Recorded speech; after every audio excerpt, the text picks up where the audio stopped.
Bonjour et bienvenue sur le podcast Explore Japon, le podcast qui explore le Japon sous toutes ses coutures. Des conseils voyages, de la culture ou bien de la vie de tous les jours en passant par l'apprentissage du japonais, partons ensemble une fois par semaine pour ce magnifique pays qu'est le Japon. Bonjour à tous, aujourd'hui vous allez me détester, oui vous allez me haïr, vous allez jeter votre casque de rage contre votre téléviseur et je sais honnêtement pas pourquoi vous faites ça au passage. Mais je tiens à vous prévenir que je ne ferai pas le remboursement des téléviseurs cassés. Non, désolé. Oui, vous n'allez pas aimer cet épisode, car cette semaine, je vais vous expliquer pourquoi vivre au Japon, c'est peut-être pas fait pour vous, malgré vos rêves de Japon. Mais avant, on va commencer en douceur avec le sommaire de cette semaine. Et en vrac, on va voir Marie ou Anne, ou les deux, je ne sais pas vraiment en fait. On va boire une bière avec des singes et on va poser sa valise, bah oui. Mais allez ouf, fin de sommérade, partons en croisade contre le Japon. Oui, parce qu'après 164 épisodes où je vous ai dit que le Japon c'était super, en fait c'était un piège pour mieux vous décourager à venir. Bon non, en fait jamais de la vie, je vous découragerai pas de venir au Japon, c'est sûrement l'un des plus beaux pays du monde, et vous savez combien j'aime ce pays. Non, aujourd'hui j'ai plus envie de vous mettre en garde finalement contre la vie au Japon, enfin l'installation, la vie sur place quoi. Car oui, le Japon, on le rêve, on le fantasme. On est même peut-être venu en vacances, puis on a adoré, c'était extraordinaire. Tout était beau, ça sentait bon le sable chaud. Il y avait des Megumi, des Juichi mignons à tous les coins de rue. Ils étaient tous adorables, tout polis, tout était propre. Le service client, mon Dieu, c'était magique, c'était du must. Et bien sûr, il y avait des pédales au cygne. Waouh, des pédales au cygne. Ouais, le pays de rêve quoi, vous n'avez plus qu'une envie, c'est tout quitter, tout plaquer, braquer une banque ou pousser votre grand-mère dans les escaliers pour hériter d'une grosse somme d'argent et venir vous installer au Japon, vivre votre vie de rêve et partir pour ne plus revenir et mourir. Oui, il y a une chanson qui a vraiment ces paroles, le mec fait l'intégrale des verbes en ir en moins de 30 secondes, je me rappelle plus son nom mais c'est très très drôle et j'adore cette chanson. Mais bref, c'est normal, c'est un sentiment que beaucoup, et moi aussi, avons eu en étant allés au Japon en vacances la première fois ou la deuxième fois. Mais n'oubliez jamais une chose, les vacances et vivre quelque part, c'est complètement différent, c'est deux salles, deux ambiances comme on dit quoi. Alors déjà, quand vous êtes en vacances, vous êtes en vacances. Donc vous êtes en mode découverte, vous êtes en mode je glande, je fais rien. C'est super cool. Je veux dire, même des vacances en Corrèze peuvent être cool car vous ne travaillez pas et n'avez rien à faire de vos journées. Vous pouvez profiter. Alors, bon, désolé pour ceux qui vivent en Corrèze, en plus je suis jamais allé, donc c'était vraiment de la méchanceté gratuite.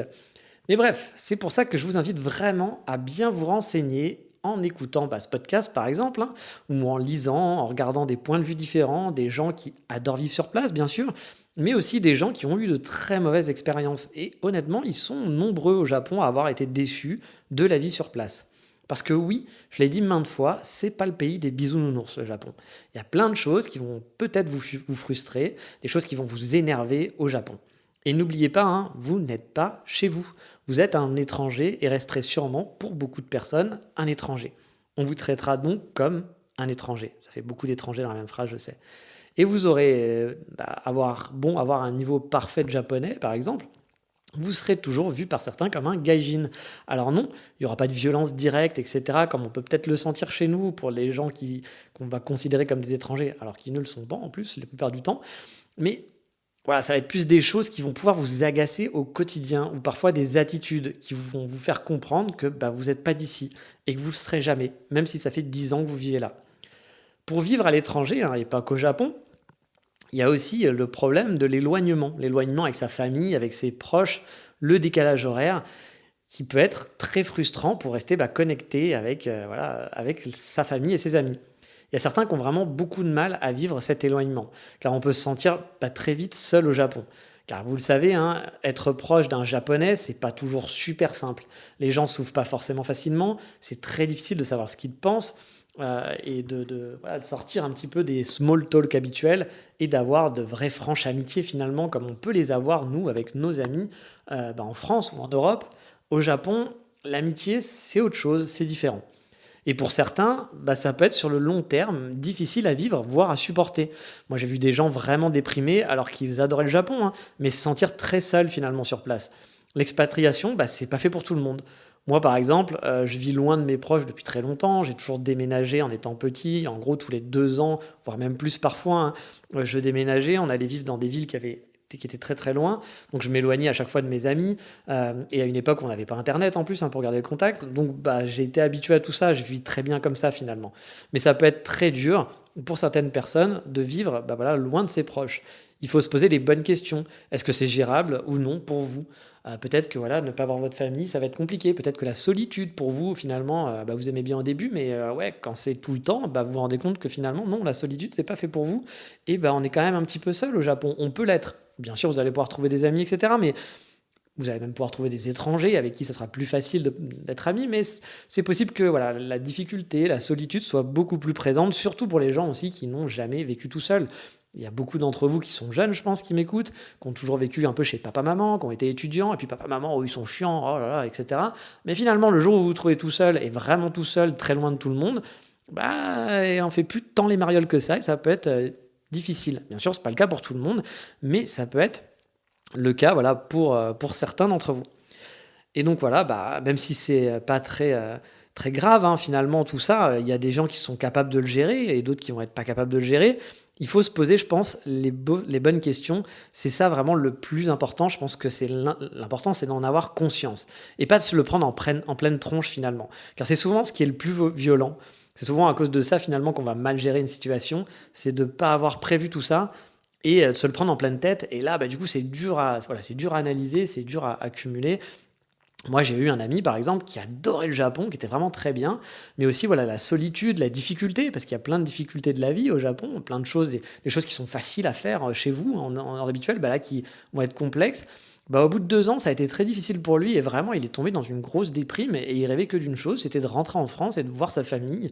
Et voilà, il était parti pour refaire encore 2 ans au Japon. Normalement, il devait signer dans une autre école. La voie était un peu tracée, mais bah, il n'a pas pu, il a craqué. Vraiment, il a même un jour fait une genre de grosse dépression, mais en mode je vais en boîte et je bois comme un trou et je fais un coma idyllique dans la rue, etc. Et c'est des gens qui l'ont aidé, la police est venue aider, etc. Non pas que c'était un alcoolique, pas du tout, mais c'était voilà le gros coup de blues qui lui est tombé dessus et ça lui a fait très très mal. Et après ça, il pouvait plus rester, il a dû rentrer, voilà, c'était trop difficile pour lui. Donc c'est pour ça qu'il faut se poser vraiment les questions, se connaître et réfléchir à tout ça avant de partir, je pense que c'est vraiment le plus important. Bien sûr, hein, tout ce que je raconte, c'est pas une fatalité. Vous pouvez très bien trouver voilà, un groupe d'amis super cool, être proche voilà, de votre famille, mais sans avoir, par exemple, de manque envers eux. Ne pas être plus affecté que ça, finalement, par le regard aussi des autres, hein, la façon maladroite, parfois, de vous traiter, enfin, comment vous traitez les Japonais, parce que bah, vous serez encore, comme je vous le disais, un étranger, et les Japonais peuvent être très maladroits dans la façon de vous considérer. Ça arrive, et plein de gens le vivent pas très bien, mais peut-être que vous, ça vous posera aucun problème. Et un autre point à ne pas omettre aussi, hein, c'est la difficulté pour venir. Bah oui, parce que ça, c'est quand même un truc aussi, j'ai l'impression que les gens l'oublient. Car parfois, moi, j'ai des auditeurs qui me disent: «Ah, je vais vivre au Japon, moi, je veux vivre au Japon, puis je vais le faire là, l'année prochaine, je pars». Je dis: «Ah bah, c'est cool et tout, etc.» Et quand je leur demande: «Bah, c'est quoi ton projet? Comment tu penses y aller, etc.»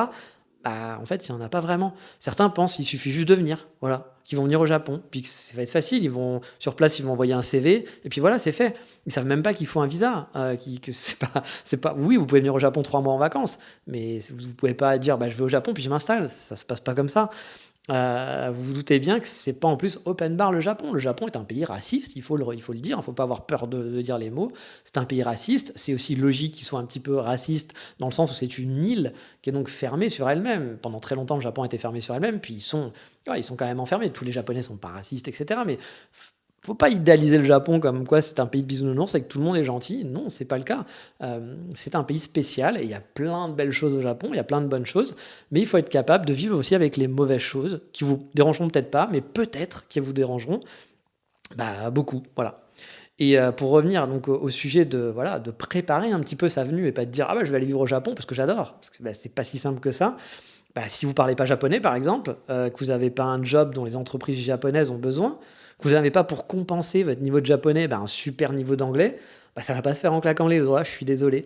Bon, sauf si vous vous mariez effectivement avec la première japonaise venue, vous partez en vacances. Je l'ai déjà vu, hein, des gens qui sont partis en vacances et qui sont partis avec la première japonaise venue, ou japonais, hein, ça marche aussi. Mais voilà, tout ça pour pouvoir rester. Hein. Puis même, bon, en disant: «Ah, bah, elle est sympa et tout, etc.» Mais il faut, C'est un peu idiot quand même de faire ça, hein, mais bon, après vous êtes grand, vous faites bien sûr ce que vous voulez, bien entendu, mais il y a quand même peu de chances que vous soyez heureux et que ça soit très cool en plus pour la personne que vous avez choisie aussi. Donc c'est pour ça qu'il faut réfléchir un petit peu quand on fait des projets comme ça. Puis avoir un visa, c'est pas si simple, hein. Par contre, le conseil que je vous donnerais, c'est de venir tester aussi, de tester et de goûter un peu à la vie japonaise. Déjà en mode visa étudiant ou alors en PVT si vous n'avez pas envie de payer des études et puis que voilà, vous n'avez pas envie de retourner à l'école et que vous avez moins de 30 ans, parce que pour le PVT, il faut moins de 30 ans.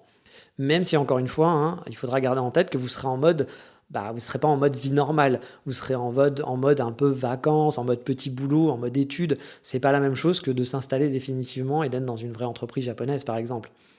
Mais bon, ça peut vous permettre voilà, de découvrir déjà un peu plus et de rester plus longtemps au Japon que les 2 semaines que vous avez fait. Vous avez trouvé que les vacances étaient formidables ou parce que vous aimez les animés et les mangas et que du coup c'est votre rêve.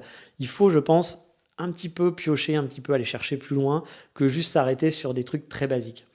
Et si vous êtes jeune, en plus, Dixie le vieux hein, qui parle, hein, partez pour moi sur des études qui vont vous être utiles pour aller au Japon. J'ai pas fait une étude justement complète du sujet, mais par exemple, si vous faites des études dans l'informatique pour être développeur web ou un data analyst ou quelque chose comme ça, forcément, s'il y a des demandes de partout dans le monde, si vous n'êtes pas mauvais et que vous avez en plus une petite expérience, peut-être même avant en France, ça sera plus facile et on vous ouvrira les portes plus facilement pour trouver un boulot au Japon. Prenez votre temps aussi, hein, faites des études, voilà, des études au Japon, si vous pouvez. Par exemple, si vos études d'informatique vous permettent de faire une année à l'extérieur au Japon, ça vous ouvrira encore plus facilement les portes. Ça sera encore plus simple de pouvoir s'installer. Moi, j'ai un ami, c'est un petit peu son but en ce moment. Il est en train de s'inscrire, il a plus de 30 ans, hein, mais il est en train de s'inscrire à une école d'informatique en France, parce qu'en plus, en deuxième, il sait que voilà, c'est recherché comme boulot au Japon. Et en deuxième année en plus, on peut faire ses études, enfin c'est pas des études, mais c'est une alternance à l'étranger. Et cette école a déjà envoyé pas mal d'alternants au Japon. Donc du coup, pour lui, c'est genre la voie royale. Surtout s'il commence à travailler au Japon et qu'il a en plus un background de développeur, il y a des fortes chances, je pense, qu'il puisse rester comme ça, sachant qu'en plus, il a déjà un niveau de japonais qui est pas mauvais. Donc pour lui, ça peut être la voie royale s'il arrive à être dans cette école, par exemple. Donc c'est des choses, si vous êtes jeune, que vous pouvez commencer à prévoir. Vous savez que c'est toujours difficile de savoir ce qu'on veut faire quand on est jeune et de commencer à s'orienter. Mais si par exemple votre projet Japon, c'est quelque chose qui vous tient vraiment à cœur, essayez de réfléchir à un boulot qui va vous plaire aussi. Hein. Partez pas dans quelque chose juste parce que c'est le Japon, parce que le travail, on y passe 8 heures, voire plus, par jour, 5 jours par semaine. Minimum, au Japon ça sera peut-être même plus, donc faut quand même que votre boulot vous plaise. Faites pas un boulot juste pour le Japon parce que vous allez le regretter, ou des études pour pouvoir aller au Japon parce que vous allez peut-être regretter après sur place. Bien sûr, après rien n'est coulé dans le marbre, vous pourrez toujours peut-être vous réorienter, mais ça sera plus compliqué, forcément. Donc c'est pour ça que mon conseil depuis le début, c'est de bien réfléchir. Quand on a un projet, il faut se poser des questions, il faut se prendre la tête, il faut chercher, il faut s'intéresser, il faut se renseigner, il faut discuter avec des gens. C'est hyper important pour pouvoir le préparer au mieux et je pense le réussir finalement au mieux et en tout cas le vivre le mieux possible tout simplement. Donc bref, voilà, prenez le temps à faire tout ça. Et surtout aussi, une des choses à pas négliger, comme vous l'avez compris, c'est les langues. Apprenez bien l'anglais, voilà, c'est quelque chose qui est important. Le japonais si vous pouvez, hein, parce que pour travailler dans une entreprise internationale, l'anglais c'est bien, mais le japonais vous donnera un nombre de possibilités beaucoup plus grandes si vous parlez japonais. Voilà. Et puis plus vous commencerez jeune à apprendre le japonais, plus vous aurez le temps de maîtriser cette langue qui n'est pas simple, parce qu'après quand on a un travail, etc., vous le savez, hein, c'est toujours un petit peu compliqué de faire le boulot, d'avoir sa vie tous les jours, plus en plus d'apprendre une langue, c'est pas donné à tout le monde. Donc voilà, si vous êtes jeune, essayez de vous donner un petit coup de pied aux fesses, c'est le meilleur moment pour le faire. Alors bien sûr, hein, je vous ai parlé de l'informatique, mais il y a d'autres métiers qui peuvent vous permettre d'avoir un working visa. Hein. Faites vos recherches tout simplement. Par exemple, moi je connais un boulanger qui était très talentueux, c'était un pâtissier, qui a gagné des prix en France et qui a pu très jeune partir au Japon travailler pour la pâtisserie-boulangerie d'une marque de luxe française. Tout frais payé, un salaire mais de ouf, c'était la voie royale pour lui.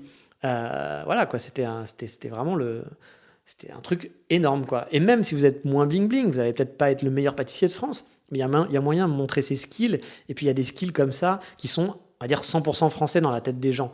Pâtissier plus français, vous êtes le roi. Même si finalement vous n'êtes pas top, on va dire pâtissier plus français. Ah bah oui, forcément, il est français, il sait faire des gâteaux. Français plus serveur, français plus cuisinier. Voilà, il y a des trucs comme ça qui vont être dans votre avantage dans les entretiens. Après, bien sûr, être serveur, c'est très difficile de dire je vais être serveur et je vais avoir un working visa. Que quelqu'un va payer des frais pour vous faire un working visa au Japon. Parce que, on va être honnête, être serveur, plein de gens peuvent le faire. C'est pas des techniques spécifiques qui sont liées, voilà, et qui sont très recherchées.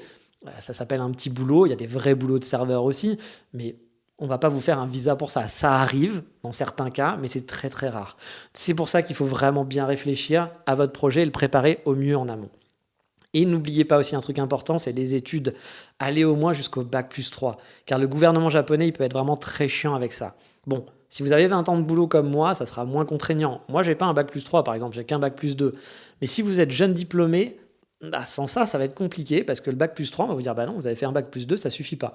Donc, poussez vos études jusqu'à ce que vous, voilà, jusqu'à ce que vous le sentez au max possible, parce que ça fait partie des critères, tout simplement, par le gouvernement japonais. Le gouvernement japonais ne va pas accepter votre venue juste parce que vous êtes sympa, que vous kiffez Naruto ou One Piece, et parce que vous êtes gentil. Il s'en fout. Voilà, le gouvernement japonais, lui, il veut des forces vives, il veut des gens qui lui rapportent quelque chose, il veut des gens sur qui il peut compter. Le reste, pour que vous soyez sympa et autres, bah, il s'en fout, c'est de l'immigration, hein, voilà, genre, on n'est pas là pour vos jolis yeux, etc. Non, c'est des dossiers, c'est des cases à remplir, c'est de l'administratif. Si vous ne remplissez pas les cases, si vous n'avez pas assez de points, bah, votre dossier, il ne sera pas accepté, tout simplement.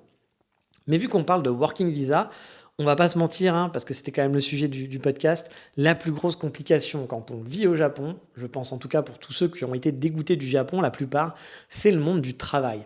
Car comme dans Dallas, c'est un monde impitoyable. Dallas. Ouais, je chante pas très bien le générique de Dallas. Enfin, c'est surtout un monde très différent du nôtre, à des années-lumière même, on va dire. Bon, là aussi, je mets un bémol. Hein. Ça veut pas dire que vous pouvez pas trouver une entreprise cool, bien sûr. Où tout se passe bien, que votre boss soit cool, comme Fonzie. Bon, là aussi, j'ai perdu un peu tous les millénials entre Dallas et Fonzie, je suis désolé. Mais bon, bosser au Japon, ça peut vite être l'enfer. Je vous l'ai déjà répété plein de fois que le monde du travail au Japon, c'est compliqué. Vous serez toujours vu comme un mec qui fera, ou une fille, qui se fera jamais aussi bien qu'un Japonais. Vous aurez des non-sens qui seront gigantesques, des situations qui vont être ubuesques pour des trucs qui se règlent normalement en 3 secondes chez nous, où là, ça va prendre des proportions de fou.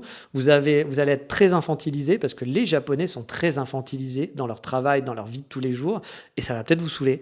Vous aurez des remarques aussi, parce que vous restez pas jusqu'à minuit, parce que vous faites pas comme ci, parce que vous faites pas comme un Japonais. Voilà. Et ben ça sera encore plus dur pour vous, parce que ça sera compliqué. Vous allez avoir des remarques par derrière, les collègues qui vont parler derrière vous, et ça sera encore plus dur si vous êtes une fille, malheureusement. Effectivement, c'est comme ça le Japon, vous le savez, hein, c'est pas non plus très très ouvert.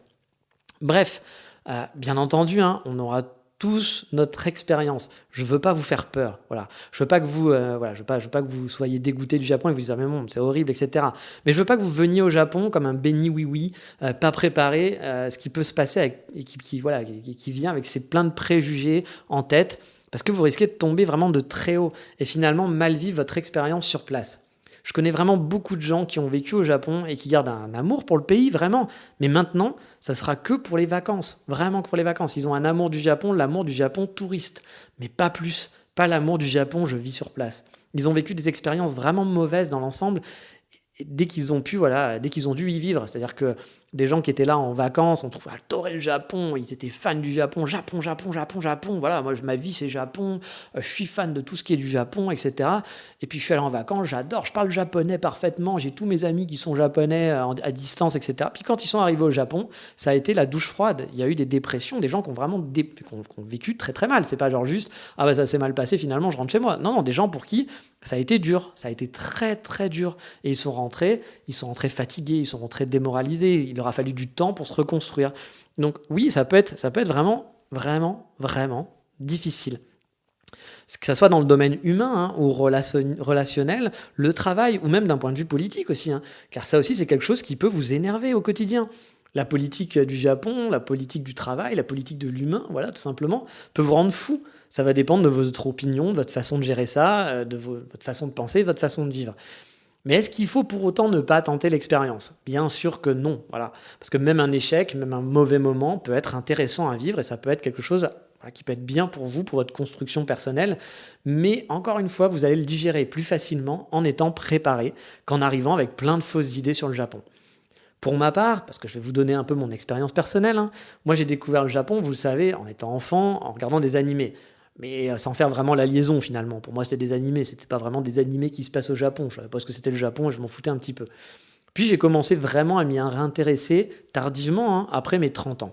Je suis parti en vacances, j'ai eu un coup de foudre, un vrai coup de foudre, qui prend aux tripes, vraiment. J'étais vraiment tombé amoureux de ce pays.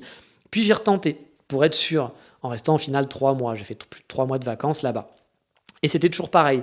Mais avant mes vacances, et entre ces deux périodes de vacances, je m'étais beaucoup posé de questions. Je m'étais beaucoup renseigné. J'ai lu des blogs, j'ai lu des livres, j'ai discuté avec des gens, j'ai regardé des vidéos qui vivaient sur place, me suis renseigné, et j'ai pas été pris par surprise. Et quand j'ai regardé des vidéos et des blogs, regardez pas. S'il vous plaît, ne vous basez pas sur tous les gens qui vous disent « Le Japon, c'est super, lol, lol, le Japon, c'est génial, viens au Japon !» parce qu'ils ont des trucs à vous vendre. Il y a des très gros youtubeurs, ils ont des trucs à vous vendre, ils ont de l'argent à faire. Ils vont pas vous vendre de la merde. Ils vont vous vendre du rêve, ils veulent que vous veniez au Japon, ils vont vous dire que c'est super, ils vont vous dire que c'est génial. Ils vont vous dire tout ce que vous voulez entendre parce qu'ils veulent que vous cliquiez, ils veulent que vous regardiez. Ça leur apporte de l'argent, c'est leur boulot. Faites très attention à ça. Je dis pas qu'il faut pas regarder ces vidéos, ça fait plaisir, surtout quand vous êtes en tourisme, vous pouvez avoir des infos, etc. Mais faites très attention, diversifiez vos infos, puis allez voir aussi les gens qui disent c'est pas bien. Voilà. Et même s'ils ont l'air rageux, même s'ils ont l'air pas contents, parce que forcément, quand ça s'est mal passé, on est souvent rageux, c'est pas grave. Écoutez, regardez, vous n'êtes pas obligé non plus de prendre tout ce qu'ils disent pour argent comptant, comme vous n'êtes pas obligé de prendre tout ce que je dis pour argent comptant. Le principal, c'est vraiment juste de se poser les bonnes questions et de bien réfléchir, tout simplement. Et donc, pour revenir à mon aventure personnelle, moi, je connais mon caractère. J'ai réfléchi à est-ce que vivre au Japon, ça serait pas trop compliqué pour moi? J'ai analysé les raisons qui m'ont poussé aussi à y aller et qui ont poussé certains aussi à en partir et à ne plus aimer ce pays. J'ai comparé avec mon caractère, avec mes attentes, etc., etc. Même s'il y aura des choses qui vont m'agacer, hein, ou qui vont me saouler au quotidien, je sais que dans l'ensemble, je suis bien là-bas. J'ai vécu quand même 2 ans au final, voilà. Par contre, par exemple, je sais pertinemment que je serais incapable de travailler dans une entreprise japonaise. Je pourrais pas être capable de faire ça.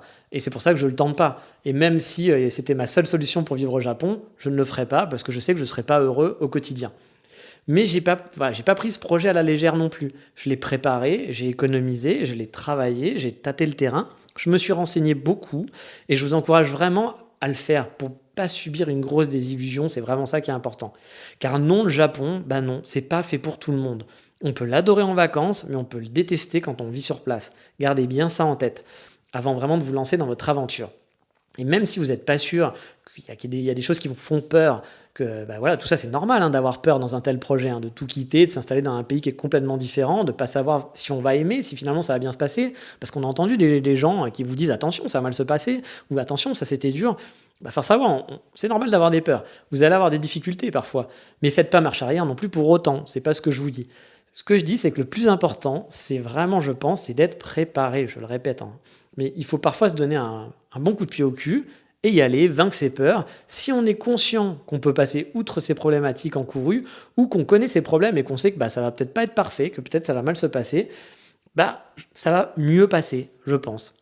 Bref, je ne veux pas vous décourager, bien au contraire. Je veux juste que vous soyez bien préparés avant de vous lancer. Mais je continue de vous le dire, lancez-vous si c'est votre rêve. Ça ne sera pas simple, ça ne sera pas toujours tout rose, et il y a de fortes chances que peut-être ça ne marchera pas. Mais si vous êtes bien préparé, ça sera sûrement une aventure extraordinaire, même si ça foire.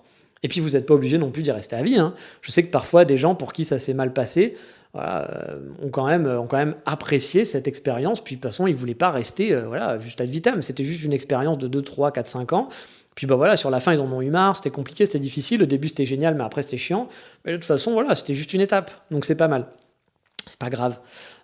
Et puis même si on a très mal vécu l'échec, parce que ça peut être aussi un échec, se dire tiens on le fait, on est à bloc, puis finalement non en fait on n'aime pas, ça se passe pas comme le rêve qu'on avait prévu, et c'est un échec.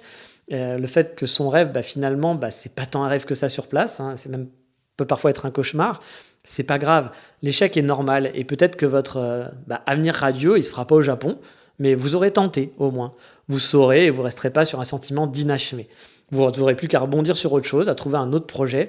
Mais il ne faut pas avoir honte de dire finalement, c'était pas pour moi. Ok, c'était mon rêve, mais en fait, j'aime pas ça. Ça se passe mal. C'est pas aussi bien que ce que je pensais. Je suis pas aussi heureux que ce que je pensais. C'est pas grave. J'ai vu des gens vraiment pour qui ce sentiment d'échec était le plus difficile. De dire je peux pas dire que ça marche pas parce que c'était mon rêve. C'est mon rêve depuis tellement d'années. Et puis là, finalement, ça le fait pas. Et alors, il y avait le quotidien qui était dur. Mais finalement, le plus dur, c'était le renoncement. De dire, je renonce à mon rêve. C'est pas grave. Ça arrive. C'est un échec. Mais ça veut pas dire que vous allez pas être heureux ailleurs. Mais bon, allez, il est grand temps de se remonter le moral, parce que j'ai quand même été un petit peu... c'était pas l'épisode le plus positif de la galaxie, en regardant des photos du Japon, tout simplement. Bah oui, Insta de la semaine, vous connaissez maintenant.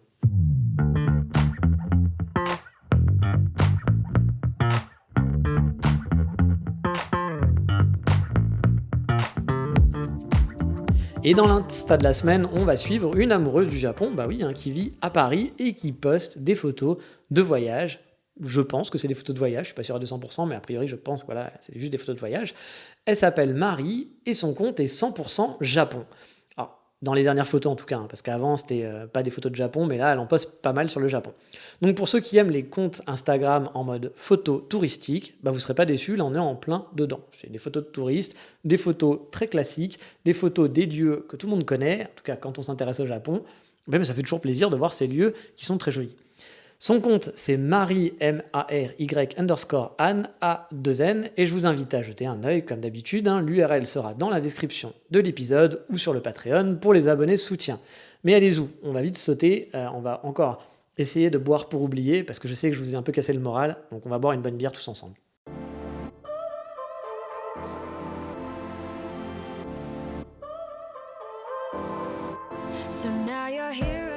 Car oui, dans cette rubrique Voldemort, pour oublier que le Japon c'est pas fait pour vous, toutes ces mauvaises choses que je vous ai dites, car oui, vous avez le moral dans les chaussettes, je le sais, ne dites pas le contraire, pour vous remonter le moral, on va aller se boire une bonne bière au yuzu au Japon.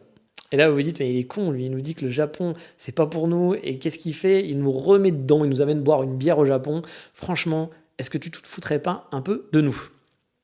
Vous pouvez venir en vacances quand même, et en vacances parfois quand on a pas mal baroudé, pendant quelques semaines au Japon, on va dans des coins qui vont être un peu moins power spot, comme cet endroit qui s'appelle Mino.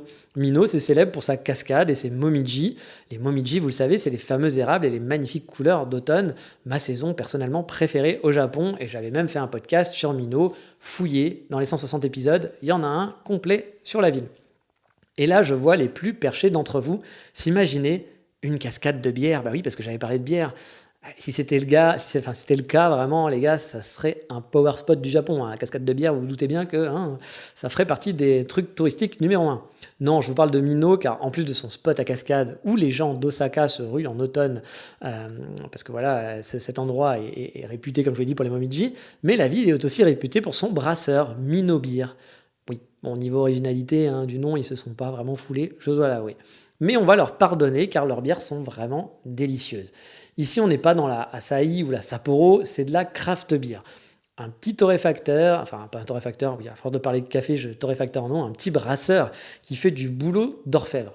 Leur logo en plus est assez fun, c'est un singe, car on trouve pas mal de singes au Japon, oui, il faut le savoir, et à Mino, on en trouve aussi pas mal dans la forêt justement. Vous pouvez boire de la Mino Beer dans certains bars d'initiés, mais vous ne la trouverez pas quand même facilement en supermarché malheureusement. Ça reste un petit torréfacteur, je vais arrêter avec torréfacteur, un petit brasseur, pardon. Par contre, à Mino, dans un espace qui fait un peu zone commerciale de banlieue, où tu vas en voiture avec une grande 2x2 voies, c'est pas vraiment l'endroit où tu te balades, c'est un truc bien passant, tu trouves dans une petite ruelle bien sombre, derrière un fabricant de pneus ou un garage, je me souviens plus très bien, ce fameux brasseur qui brasse donc sa bière sur place. Mais il a eu la bonne idée en plus d'ouvrir un bar aussi. Et je peux vous dire que je suis vraiment déçu qu'il ne soit pas sur Kyoto, car oui, j'aurais aimé être un alcoolique notoire, chose que je ne suis pas. Mais si le bar de la marque était là-bas, je suis pas sûr que j'aurais pas fini alcoolique. Car leurs bières sont vraiment excellentes. Ils ont gagné des prix internationaux de brasseurs et leur bière yuzu, qui est de saison donc, pas toujours à la carte malheureusement, est une dinguerie sans nom. Je suis pourtant pas un grand buveur de bière, j'en bois comme ça de temps en temps, et je suis pas un fin connaisseur non plus, mais leur bière au yuzu, franchement, j'en rêve chaque nuit. Alors oui, le yuzu, il y en a peut-être des gens qui ne connaissent pas, c'est un agrume qui ressemble au citron en gros. Et très connu au Japon pendant la période des yuzu. Comble du bonus, ils ont des putains, alors désolé pour le putain, mais ils ont des putains de saucisses, oui, de la bonne saucisse bien juteuse, des sets de saucisses différents, avec une bière au yuzu et des saucisses, mon Dieu, moi je suis refait. Je vous l'ai déjà dit, manger des saucisses bien grillées, etc., ça se trouve pas à tous les coins de rue, hélas, au Japon. Et franchement, juste d'en parler, j'ai envie de me téléporter pour me faire la combo saucisse, bière, yuzu. Voilà. Bref, si vous avez l'occasion de boire de la Mino Beer, vous serez franchement pas déçus. Je valide à 200%. Si un jour, même si vous n'allez pas à Mino, vous voyez la marque Mino Beer avec ce petit singe, Franchement, foncez, ils ont vraiment de très très bonnes bières. Pardon. Mais allez, le Japon, c'est pas fait pour vous, je vous l'ai dit, hein, mais c'est fait pour moi. Et donc du coup, le prochain sujet sera là-dessus, sur le coup de cœur de la semaine, ça sera, eh oui, on va parler de moi et du Japon. Eh oui.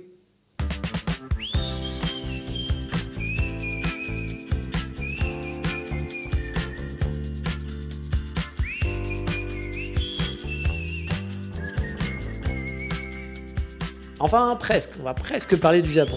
Car oui, vous le savez maintenant, le Japon, pour moi, ça commence à se rapprocher, ça fait tic-tac et tic-tac, c'est de plus en plus près.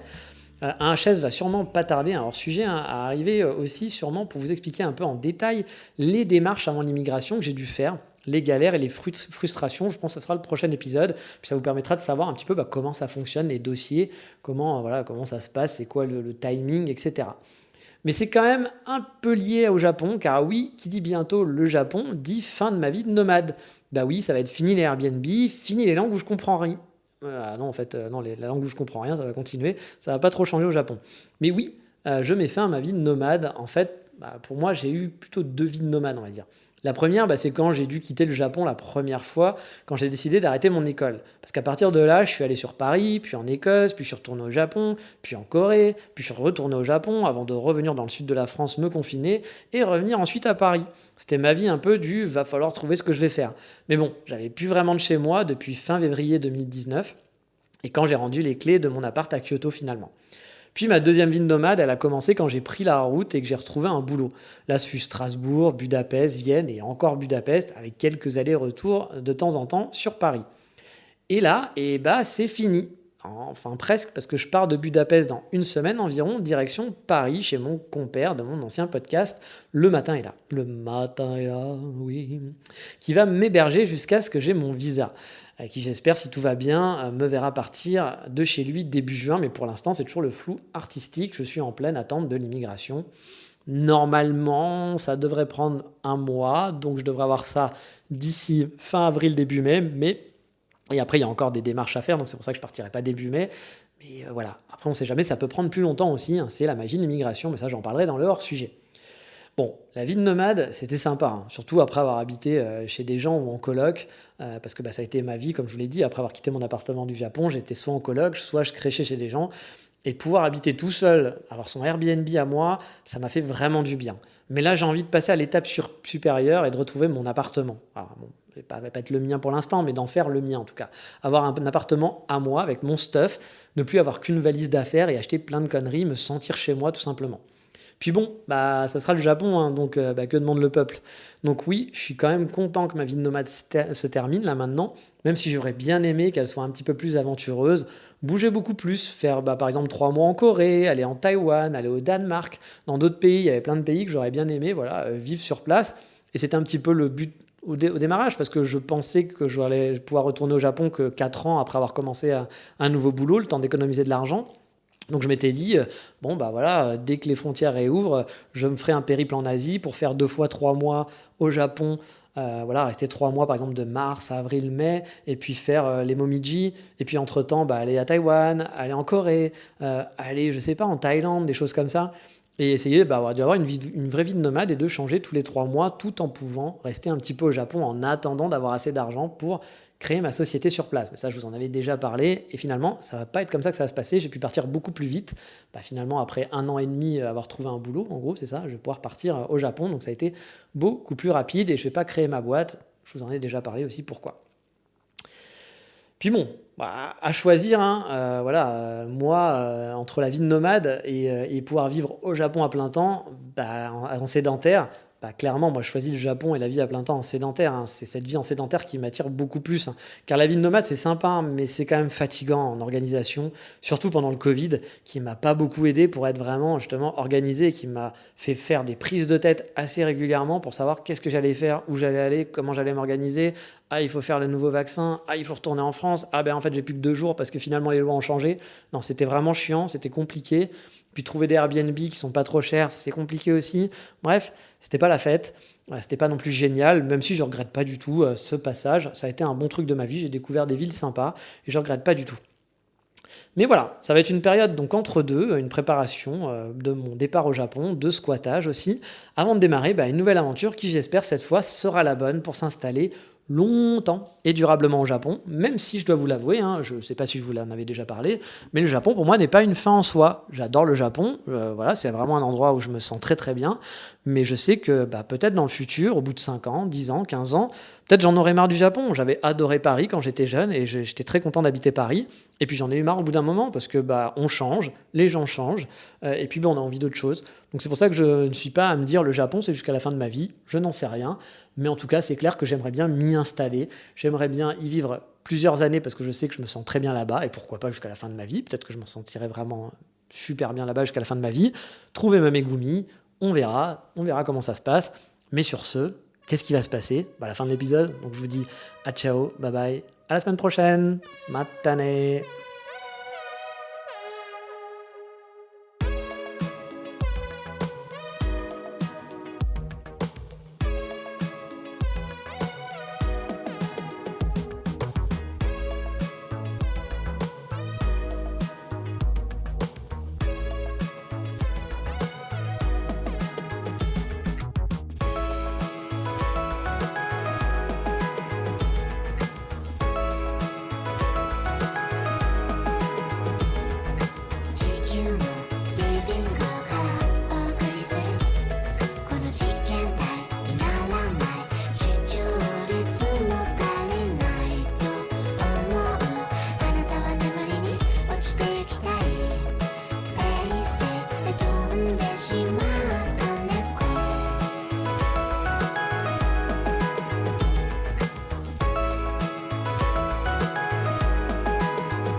人腰掛ける椅子をたくさん集め寝ているのは一人か二人順番に待ち時間を利用する犬はベランダで目立とうとして水をこぼす誰かが笑ってあさってのカレンダー間違い探しの旅に出る電球機から天気予報を順番に予想して占って部屋から出るのは一人私公共手段迷いなくかかりつけの医者にお願いすることもある1月末に答え出してたらしテストしたいから助かるね地球のリビングからお送りするこの実験体にならない視聴率も足りないと思うあなたは眠りに落ちていきたい